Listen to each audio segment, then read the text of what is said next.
ఇప్పుడే అందిన వార్త.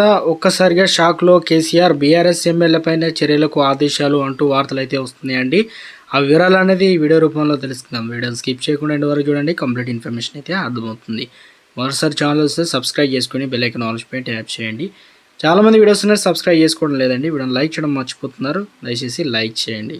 తప్పు చేసిన కొడుకును కేసు నుంచి తప్పించేందుకు బోధన్ మాజీ బీఆర్ఎస్ ఎమ్మెల్యే షకీల్పై కేసులు అయితే నమోదు చేయాలని పోలీసులు నిర్ణయించారు. దీనికి సహకరించిన పంజాగుట్ట అప్పటి సీఐ దుర్గారావుపై కూడా కేసులు రిజిస్టర్ చేయాలని భావిస్తున్నారు.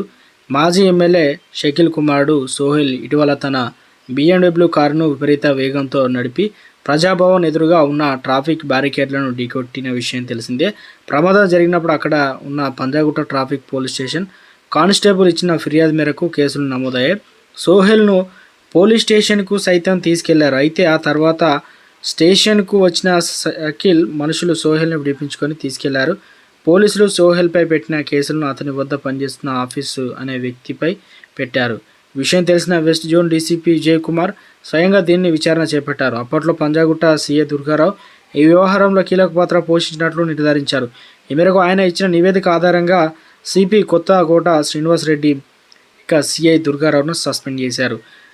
కేసు నుంచి కొడుకును సోహెల్ను తప్పించిన మాజీ ఎమ్మెల్యే షకీల్ అతన్ని దుబాయ్ పిలిపించుకున్నాడు.